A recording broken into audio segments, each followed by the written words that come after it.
Assalamualaikum warahmatullahi wabarakatuh. Saya Lulu Ilmaknun, mahasiswi Universitas Muhammadiyah Malang dengan NIM 2020 101 803 11079 akan mengerjakan tugas ujian akhir semester Ekonomi Publik dengan dosen di AMPU Bu Atut Frida dengan memilih materi penentuan harga barang publik.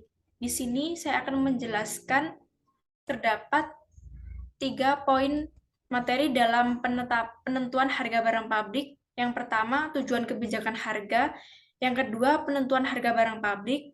Yang ketiga, implementasi penentuan harga. Untuk pengertian kebijakan harga, menurut Thomas D. dalam buku Zainal Abidin Said tahun 2004 menyebutkan kebijakan sebagai pilihan pemerintah untuk melakukan atau tidak melakukan sesuatu.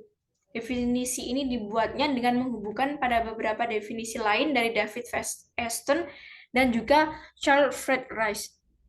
David Aston menyebutkan kebijakan pemerintah sebagai kekuasaan mengalokasi nilai-nilai untuk masyarakat secara keseluruhan.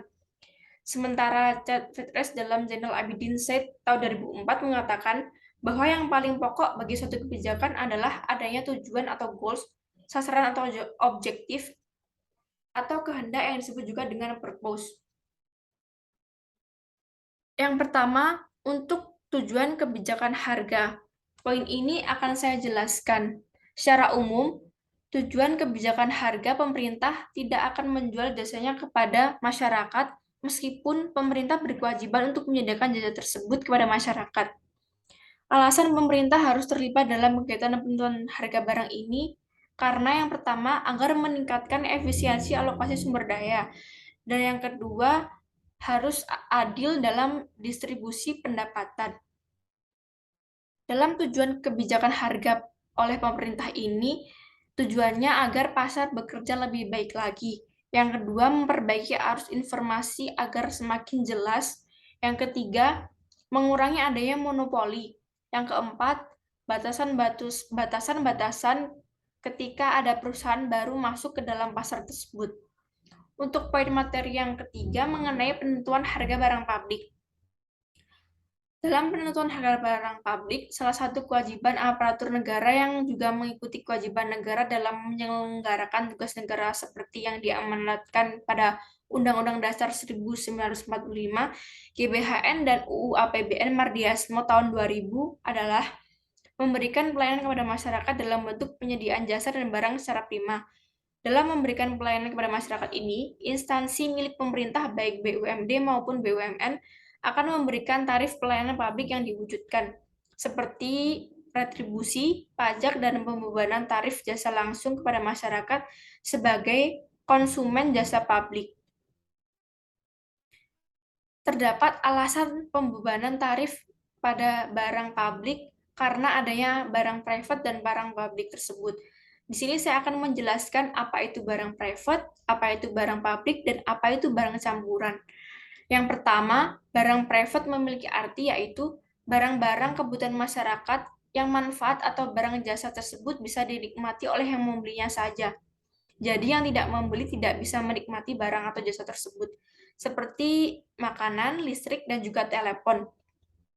Untuk pengertian barang publik yaitu barang kebutuhan masyarakat yang manfaatnya dinikmati oleh masyarakat secara bersama-sama, seperti adanya jasa polisi guna membantu keamanan dan juga pertahanan nasional.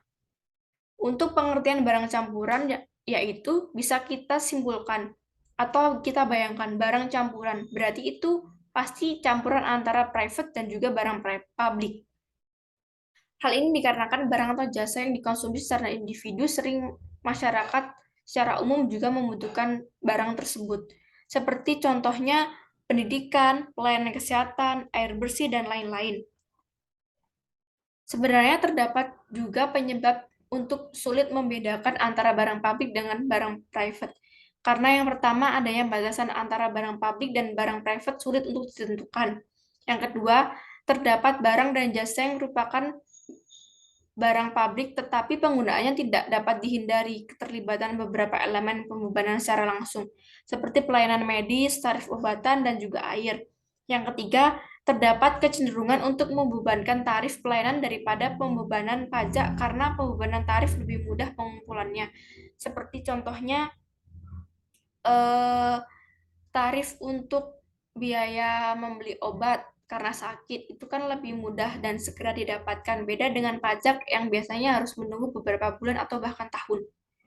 Untuk efisiensi ekonomi, ketika setiap individu bebas menentukan banyaknya barang dan jasa yang mereka miliki, maka mekanisme harga itu memerankan peran penting dalam mengalokasi sumber daya melalui pendistribuan permintaan pihak yang mendapatkan manfaat paling banyak, mereka juga harus membayar banyak pula sesuai yang mereka butuhkan. Untuk yang kedua, pemberian insentif untuk menghindari pemborosan. Maksudnya, diskriminasi harga naik turun itu membuat konsumen memikir untuk membeli atau tidak, sehingga akan mengurangi pemborosan. Yang ketiga, pemberian insentif pada supplier berkaitan dengan skala produksi. Yang keempat, penyediaan sumber daya pada supplier untuk mempertahankan dan meningkatkan persediaan jasa. Ada juga di sini prinsip keuntungan. Ketika pelayanan tidak bisa dinikmati oleh semua orang, pembebanan langsung kepada masyarakat yang menerima jasa tersebut dianggaplah wajar bila didasarkan pada prinsip bahwa yang tidak menikmati manfaat tidak perlu membayarnya. Untuk yang terakhir, poin materinya mengenai implementasi penentuan harga. Di sini terdapat kebijakan harga positif, kebijakan harga negatif, dan kebijakan penyangga.